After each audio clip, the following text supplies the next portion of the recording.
मौत से मनुष्य की हमेशा ठनती है। मौत से ठन गई। जूझने का मेरा कोई इरादा न था, जूझने का मेरा कोई इरादा न था, मोड़ पर मिलेंगे इसका वादा न था। रास्ता रोककर खड़ी हो गई, ये लगा जिंदगी से बड़ी हो गई। मौत जिंदगी से बड़ी कैसे हो सकती है? रास्ता रोककर खड़ी हो गई। जूझने का मेरा कोई इरादा न था, मोड़ पर मिलेंगे इसका वादा न था। रास्ता रोककर वह खड़ी हो गई, यूं लगा जिंदगी से बड़ी हो गई। मौत की उम्र क्या दो पल भी नहीं, जिंदगी सिलसिला आज कल की नहीं। मैं जी भर जिया, मैं मन से मरूं। देखिए कवि का मन, मैं जी भर जिया मैं मन से मरूं, लौट कर आऊंगा कूच से क्यों डरूं। तू दबे पांव चोरी छिपे से ना, सामने वार कर फिर मुझे आजमा। मौत से बेखबर जिंदगी का सफर, शाम हर सुरमई रात बंसी का स्वर। बात ऐसी नहीं कि कोई गम ही नहीं, बात ऐसी नहीं कि कोई गम ही नहीं। दर्द अपने पर आए कुछ कम भी नहीं। प्यार इतना परायों से मुझको मिला, ना अपनों से बाकी है कोई गिला। हर चुनौती से दो हाथ मैंने किए, आंधियों में जलाए हैं बुझते दिए। यह परंपरा का प्रवाह है कभी न खंडित होगा, यह परंपरा का प्रवाह है कभी न खंडित होगा। पुत्रों के बल पर ही मां का मस्तक मंडित होगा। वह कपूत है जिसके रहते मां की दीन दशा हो, वह कपूत है जिसके रहते मां की दीन दशा हो। शत भाई का घर उजाड़ता जिसका महल बसा हो। घर का दीपक व्यर्थ मात्र मंदिर में जब अंधियारा। कैसा हास विलास के जब तक बना हुआ बंटवारा। किस बेटे ने मां के टुकड़े करके दीप जलाए, किस बेटे ने मां के टुकड़े करके दीप जलाए। किसने भाई की समाधि पर ऊंचे महल बनाए। चिता भस्म पर किसने सुख के स्वर्णिम साज सजाए। किसने लाखों के विनाश पर जय के वाद्य बजाए। किस कपूत ने टूट पंचनद को कर डाला लाल। किसके पापों का प्रतिफल है भोग रहा बंगाल। किस कपूत ने पूत पंचनद को कर डाला लाल। किसके पापों का प्रतिफल है भोग रहा बंगाल। किसने आग लगाकर अपने घर में किया उजाला। किसने निज का सुख खरीद मां का विक्रय कर डाला। शस्य श्यामला स्वर्ण भूमि क्यों हुई आज कंगाल। किसके कारण देवभूमि ने आज अभाव अकाल। जग जननी ने भीख मांगने का दुर्दिन क्यों देखा। पुत्रों के पापों का फल है यह नियति का लेखा। जग जननी ने भीख मांगने का दुर्दिन क्यों देखा। पुत्रों के पापों का फल है यह नियति का लेखा। सूर्य गिर गया अंधकार में ठोकर खाकर, इन पंक्तियों की ओर ध्यान दीजिए। सूर्य गिर गया अंधकार में ठोकर खाकर, भीख मांगता है कुबेर झोली फैलाकर। कण कण को मोहताज कर्ण का देश हो गया, मां का अंचल द्रुपद सुता का केश हो गया। सूर्य गिर गया अंधकार में ठोकर खाकर, भीख मांगता है कुबेर झोली फैलाकर। कण कण को मोहताज कर्ण का देश हो गया, मां का अंचल द्रुपद सुता का केश हो गया। जब तक अधरों में न भीम की शोणित प्यास जगेगी, तब तक उनसे अपमानों की ज्वाला नहीं बुझेगी। व्यापक जन समर्थन प्राप्त नहीं है। Cow belt, I don't know where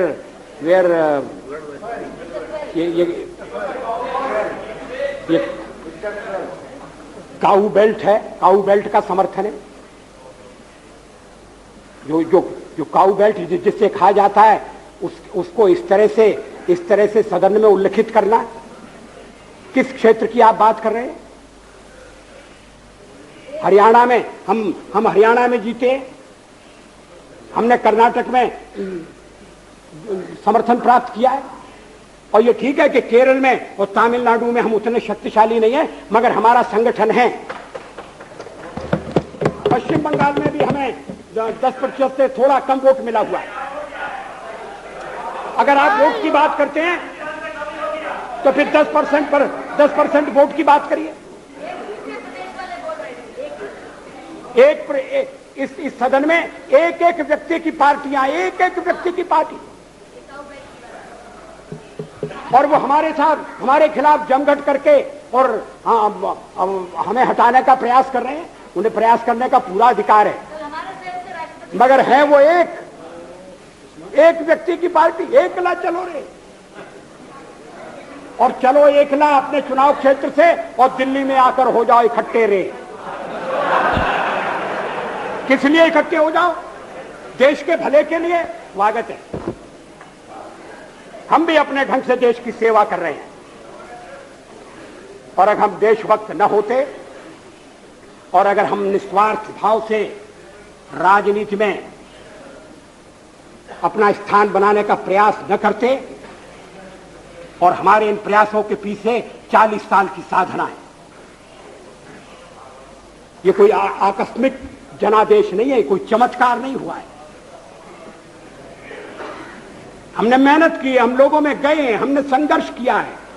party 365 दिन चलने वाली पार्टी है। ये कोई चुनाव में कुकुर मुक्के की तरह से खड़ी होने वाली पार्टी नहीं है। और आज हमें अकारण कटघरे में खड़ा किया जा रहा है, क्योंकि हम थोड़ी ज्यादा सीटें नहीं ले सके। हम मानते हैं हमारी कमजोरी है, हमें बहुमत मिलना चाहिए। राष्ट्रपति ने हमें अवसर दिया, हमने उसका लाभ उठाने की कोशिश की है, हमें सफलता नहीं मिली, वो अलग बात है। लेकिन हम फिर भी सदन में सबसे बड़े विरोधी दल के रूप में बैठेंगे, और आपको हमारा सहयोग लेकर सदन चलाना पड़ेगा, इस बात को मत भूलिए। मगर सदन चलाने में और ठीक तरह से चलाने में हम आपको पूरा सहयोग देंगे, ये आपको आश्वासन देना चाहते हैं। मगर सरकार आप कैसी बनाएंगे, वो सरकार किस कार्यक्रम पर बनेगी, वो सरकार कैसी चलेगी, मैं नहीं जानता। लेकिन जहां तक दलितों का सवाल है, शेड्यूल कास्ट के टोटल मेंबर्स हैं 77, और उनमें से 29 मेंबर्स बीजेपी के चुने गए।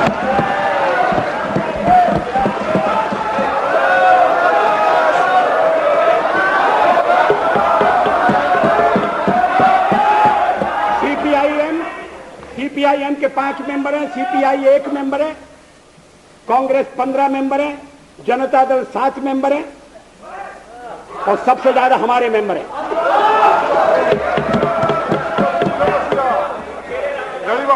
और एसटीसी में भी, शेड्यूल ट्राइब्स में भी total number of seat is 41, BJP 11।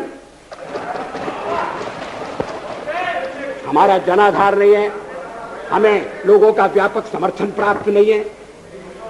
अगर आप हमें छोड़कर सत्ता बनाना चाहते हैं और आप समझते हैं कि वो सरकार टिकाऊ होगी, मुझे तो उसके टिकने के लक्षण नहीं दिखाई देते। वो पहले तो उसका जन्म लेना कठिन है, जन्म लेने के बाद जीवित रहना कठिन है, और ये सरकार अंतर विरोधों में घिरी हुई देश का कितना लाभ कर सकेगी, ये एक प्रश्नवाचक चिन्ह है। हर बात के लिए आपको कांग्रेस के पास दौड़ना पड़ेगा, और जब आप उन पर निर्भर हो जाएंगे, अभी तो मैं नहीं जानता, पहले चर्चा हुई थी, कुछ शर्तें लगाई जा रही, फिर चर्चा हुई कि कोऑर्डिनेटिंग कमेटी बनाना पड़ेगी। फ्लोर पर भी हम लोग कोऑर्डिनेशन करते हैं, उसके बिना तो सदन नहीं चलता। आप सारा देश चलाना चाहते हैं, बड़ी अच्छी बात है, हमारी शुभकामनाएं आपके साथ हैं। हम अपने देश की सेवा के कार्य में जुटे रहेंगे। हम संख्या बल के सामने सर झुकाते हैं और आपको विश्वास दिलाते हैं कि जो कार्य हमने अपने हाथ में लिया है, वो जब तक राष्ट्रीय उद्देश्य पूरा नहीं कर लेंगे, तब तक विश्राम से नहीं बैठेंगे, तब तक आराम से नहीं बैठेंगे।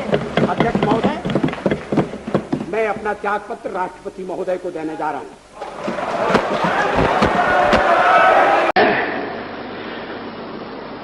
इसका छंद अलग है, कदम मिलाकर चलना होगा, कदम मिलाकर चलना होगा, बाधाएं आती है आए, घृणय प्रलय की घोर घटाए, पांवों के नीचे अंगारे, सर पर बरसे यदि ज्वालाएं, निज हाथों से हंसते हंसते आग लगाकर चलना होगा, कदम मिलाकर चलना होगा। बाधाएं आती है आए, घृणय प्रलय की घोर घटाएं, पांवों के नीचे अंगारे, सर पर बरसे यदि ज्वालाएं, निज हाथों से हंसते हंसते आग लगाकर चलना होगा, कदम मिलाकर चलना होगा। हास्य रुदन में, तूफानों में, ये शब्दावली पर ध्यान दी। हास्य रुदन में, तूफानों में, अमर असंख्यक बलिदानों में, उद्यानों में, वीरानों में, अपमानों में, सम्मानों में, उन्नत मस्तक, उभरा सीना, पीड़ाओं में पलना होगा, कदम मिलाकर चलना होगा। अंधियारे में, उजियारे में, अंधकार में, कलकछार में, बीच धार में, घोर घड़ा में, भूत प्यार में, क्षणिक जीत में, दीर्घहार में, जीवन के शत शत आकर्षक अरमानों को दलना होगा, कदम मिलाकर चलना होगा। सम्मुख फैला अमर ध्येय पथ, सम्मुख फैला अमर ध्येय पथ, प्रगति चिरंतन कैसी इतियथ, सुस्मित हर्षित कैसे श्रमश्रत, असफल सफल समान मनोरथ, सब कुछ देकर कुछ न मांगते, पावस बनकर ढलना होगा, कदम मिलाकर चलना होगा। कुछ कांटों से सज्जित जीवन, कुछ कांटों से सज्जित जीवन, प्रखर प्यार से वंचित यौवन, नीरवता से मुखरित मधुवन, परहित अर्पित अपना तन मन, जीवन को शत आहुति में जलना होगा, गलना होगा, कदम मिलाकर चलना। ये मेरा एक ही संदेश है कि वो राजधर्म का पालन करें। राजधर्म,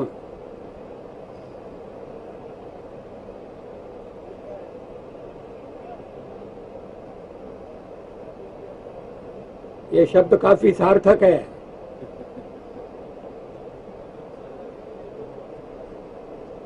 मैं उसी का पालन कर रहा हूं, पालन करने का प्रयास कर रहा हूं।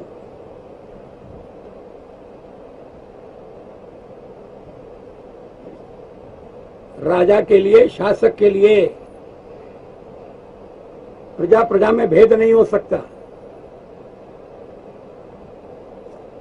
न जन्म के आधार पर, न जाति के आधार पर, न संप्रदाय के आधार पर। हम भी वही कर रहे हैं साहब। मुझे विश्वास है कि नरेंद्र भाई यही कर रहे हैं।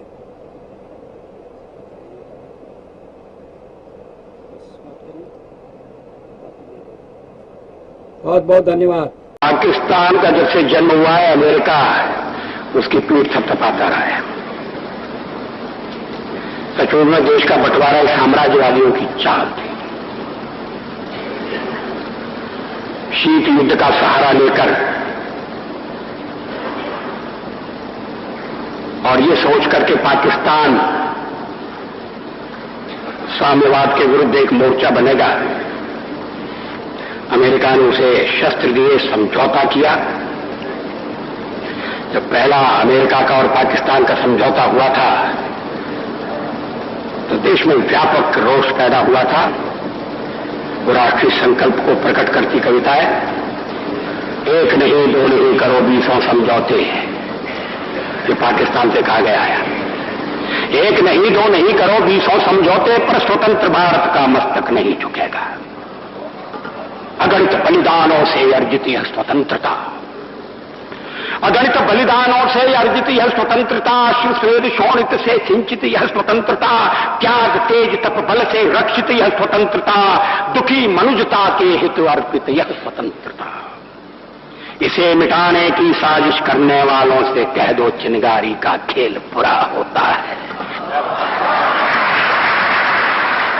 इसे मिटाने की साजिश करने वालों से कह दो चिनगारी का खेल बुरा होता है। औरों के घर आग लगाने का जो सपना, वह अपने ही घर में सदा खड़ा हो। अपने ही हाथों तुम अपनी कब्र न खोदो, अपने ही हाथों तुम अपनी कब्र न खोदो, अपने पैरों आप कुल्हाड़ी नहीं चलाओ। ओ नादान पड़ोसी अपनी आंखें खोलो, आजादी अनमोल न इसका मोल लगाओ। पर तुम क्या जानो आजादी क्या होती है, पर तुम क्या जानो आजादी क्या होती है। तुम्हें मुफ्त में मिली न कीमत गई चुकाई, अंग्रेजों के बल पर 2 टुकड़े पाए हैं, मां को खंडित करते तुमको लाज ना आई। अमेरिकी शस्त्रों से अपनी आजादी को दुनिया में कायम रख लोगे यह मत समझो, अमेरिकी शस्त्रों से अपनी आजादी को दुनिया में कायम रख लोगे यह मत समझो। 10-20 अरब डॉलर लेकर आने वाली बर्बादी से तुम बच लोगे ये मत समझो। धमकी जिहाद के नारों से हथियारों से कश्मीर कभी हथिया लोगे यह मत समझो। हमलों से अत्याचारों से संहारों से भारत का शीश झुका लोगे यह मत समझो। अमेरिकी शस्त्रों से अपनी आजादी को दुनिया में कायम रख लोगे ये मत समझो। 10-20 अरब डॉलर लेकर आने वाली बर्बादी से तुम बच लोगे ये मत समझो। धमकी जिहाद के नारों से अत्याचारों से, धमकी जिहाद के नारों से हथियारों से कश्मीर कभी हथिया लोगे ये मत समझो। हमलों से अत्याचारों से संहारों से भारत का शीश झुका लोगे यह मत समझो।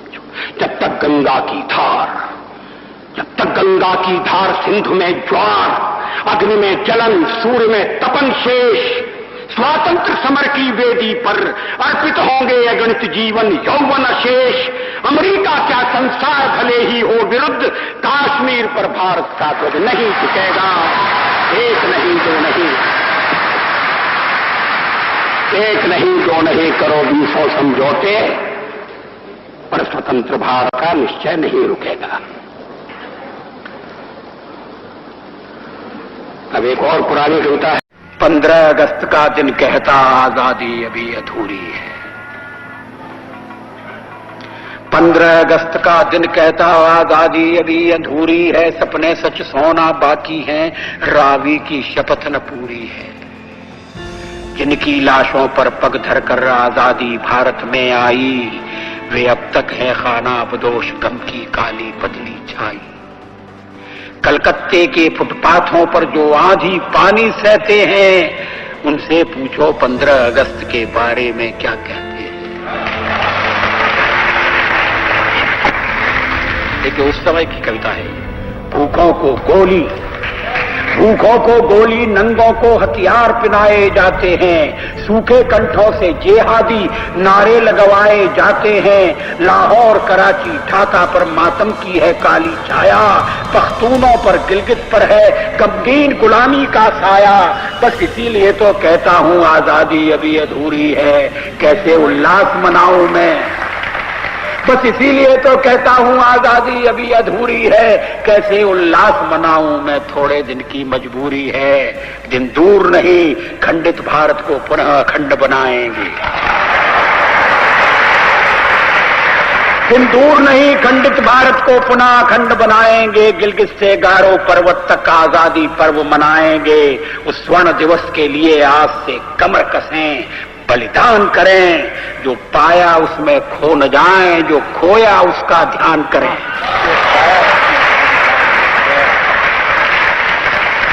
बहुत बहुत धन्यवाद। कांग्रेस के मित्र शायद भरोसा नहीं करेंगे, साउथ ब्लॉक में नेहरू जी का एक चित्र लगा रहता था। मैं आते जाते देखता था।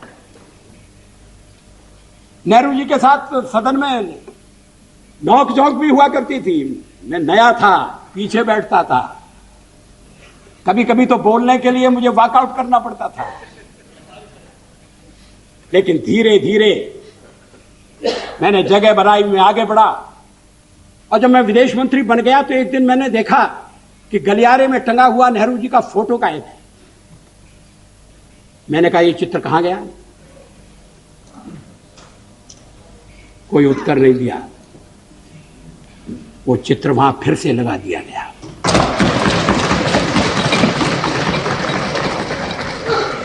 क्या इस भावना की कद्र है? क्या देश में ये भावना पनप है? ऐसा नहीं है कि नेहरू जी से मतभेद नहीं थे, और मतभेद चर्चा में गंभीर रूप से उभर कर सामने आती थी। मैंने एक बार पंडित जी से कह दिया था कि आपका एक मिला जुला व्यक्तित्व है और आप में चर्चिल भी है और चैम्बरलेन भी है। वो नाराज नहीं हुए। शाम को किसी बैंक्वेट में मुलाकात हो गई और उन्होंने कहा आज तो बड़ा जोरदार भाषण दिया है, और हंसते हुए चले गए। आजकल ऐसी आलोचना करना दुश्मनी को दावत देना, लोग बोलना बंद कर देंगे। क्या एक राष्ट्र के नाते हम मिलकर काम नहीं कर सकते? क्या एक राष्ट्र के नाते हम सब आने वाले संकटों का सामना नहीं कर सकते? एक शताब्दी खत्म हो रही है, दूसरी शताब्दी दरवाजे पर खड़ी है।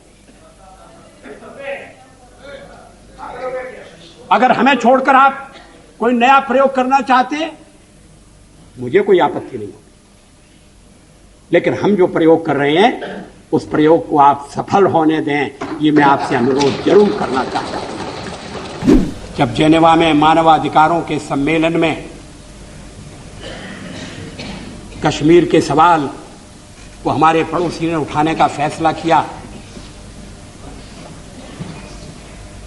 तो फिर उस समय के प्रधानमंत्री श्री नरसिंह राव की नजर मेरे ऊपर गई कि मैं वहां जाकर भारत का प्रतिनिधित्व करूं। हमारे पड़ोसी देश के लोगों को बड़ा आश्चर्य हुआ, वहां के नेताओं को बड़ा ताज्जुब हुआ। किसी नेता ने कहा भी कि भारत का लोकतंत्र विचित्र लोकतंत्र है कि प्रतिपक्ष का नेता अपनी सरकार के पक्ष को रखने के लिए जेनेवा जाता है, और एक हमारा प्रतिपक्ष का नेता है जो देश के भीतर ही ऐसी कठिनाइयां पैदा करता है जिससे अंतर्राष्ट्रीय बाधाएं और उत्पन्न होती हैं। लोगों ने कहा कि नरसिंह राव जी सरल आदमी नहीं है, बड़े चतुर आदमी हैं। ये मत समझिए कि वो केवल देश की एकता का प्रदर्शन करने के लिए भेज रहे हैं। कहीं कहीं उनके मन में यह भी हो सकता है कि अगर जेनेवा में बात नहीं बनी और खिलाफ प्रस्ताव पास हो गया तो दोष में हिस्सा बटाने के लिए वाजपेयी भी बलि का बकरा बनाया जा सकता है। मैंने इस पर विश्वास नहीं किया।